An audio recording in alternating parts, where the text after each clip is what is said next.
प्यारे शिव भक्तों, मैं अंकुश और मैं राजा, हम दोनों भाई भगवान शंकर की एक अद्भुत कथा प्रस्तुत करने जा रहे हैं। आशा है यह कथा आपको बहुत पसंद आएगी और हम दोनों के साथ हमारी पूरी टीम को आपका प्यार और आशीर्वाद मिलेगा। जय भोलेनाथ। शिव की कथा सुनाने आया, ध्यान लगा कर सुन लो तुम, अपने मन को हंस बना कर भाव के मोती चुन लो तुम। बैठो आंखें बंद करो और शिव शंकर का ध्यान करो। शिव शंकर के नाम मंत्र का मन में मंत्रोच्चार करो। सच्चे मन से भोले का जो नाम जुबा पर लाता है, सच कहता हूँ तन और मन से वो पवित्र हो जाता है। होकर पवित्र तुम महादेव की महिमा की अब कथा सुनो, मिट जाएगी व्यथा तुम्हारी, भूल के अपनी व्यथा सुनो।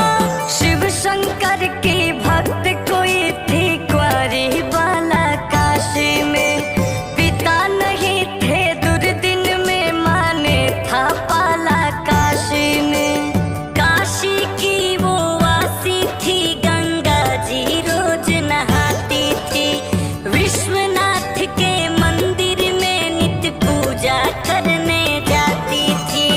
अभिलाषा थी कुंवारे मन की, सुंदर राजकुमार मिले, मेरी शादी हो जाए अब एक सुखी संसार मिले। शौक था पढ़ने लिखने का, वो घर में पढ़ाई करती थी। माँ बूढ़ी थी, सेठों के घर चौका सफाई करती थी। लेकिन उसका काम था छोटा, कुछ दिन से बीमार थी माँ।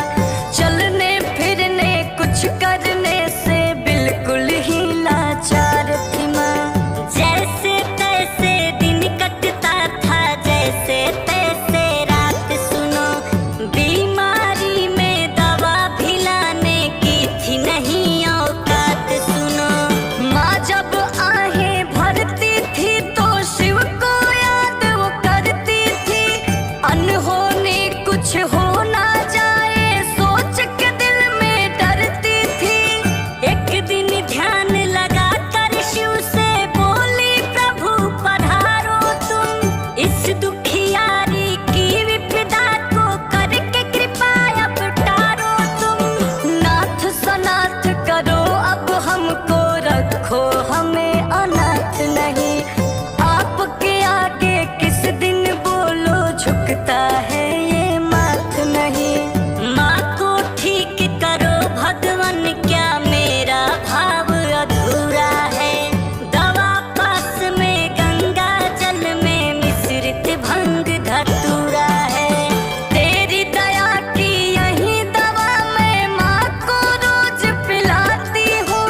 भूखी अपने भाग्य पे रोते रोते फिर सो जाती हूँ। एक दिन लड़की सोई हुई थी, अभी थी आधी रात हुई। रिमझिम सावन बरस रहा था, एक अचरज की बात हुई। लड़की ने सपने में देखा, विश्वनाथ घर आए हैं। माता पार्वती को भी वो अपने साथ मिलाए हैं। आंगन में है खड़े हुए, कुछ अधरों पर मुस्कान लिए। हाथ जोड़ कर खड़ी हुई वो, दिल में बहुत सम्मान लिए। विश्वनाथ ये बोल पड़े, तुम मन में धीर धरो बेटी। सुनो ध्यान से जो कहता हूँ, तुम वह काम करो बेटी। बन के कंवरिया वैद्यनाथ का करने तुम दर्शन जाओ। सावन में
ईश्वर का करते सुमिरन उठ बैठी। माँ से लगी सपने का सारा हाल सुनाने वो लड़की।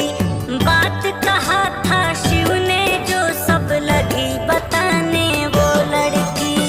फिर महसूस किया उसने कि माँ की हालत अच्छी थी।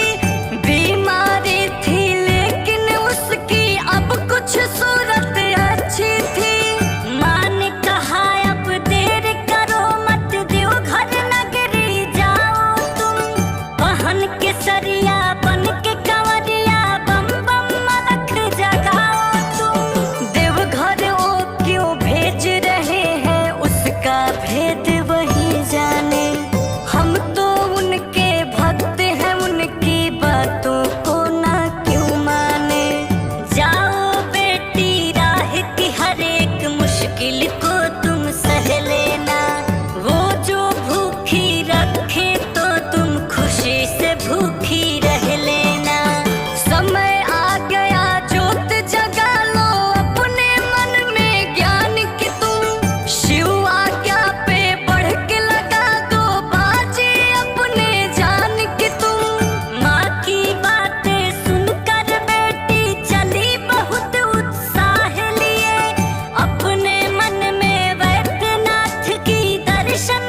देखा शिव भक्तों, लड़की के सपने में पहली बार काशी वासी विश्वनाथ आए थे और उन्होंने उसे देवघर बाबा वैद्यनाथ के दर्शन के लिए भेजा था और उन्होंने उसकी मनोकामना भी पूर्ण की थी।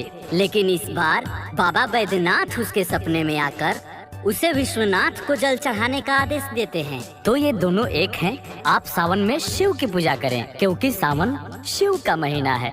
हर हर महादेव। अंतर ध्यान के होते ही लड़की का टूट गया सपना। आँख खुली तो देखा कि है बैठा पास पति अपना। लगी बताने अपने पति को सपने का वो सारा हाल। शिव की भक्ति को कर दिया था शिव की भक्ति ने खुशहाल। हुई सुबह तो दोनों पहुँचे दशाश्वमेध के पावन घाट। गंगा नहाए और बनाए दोनों कंवरिया वाला घाट। कांवर में गंगा जल भरे वो विश्वनाथ को नहलाए। उनका पावन प्रसाद लेकर दोनों अपने घर आए। नहीं जो देव घर जा सकते हैं उनके लिए सुझाव है ये। सुन लो भक्तों, महादेव शंकर के मन का भाव है ये। अपने गांव नगर में जो भी शिव का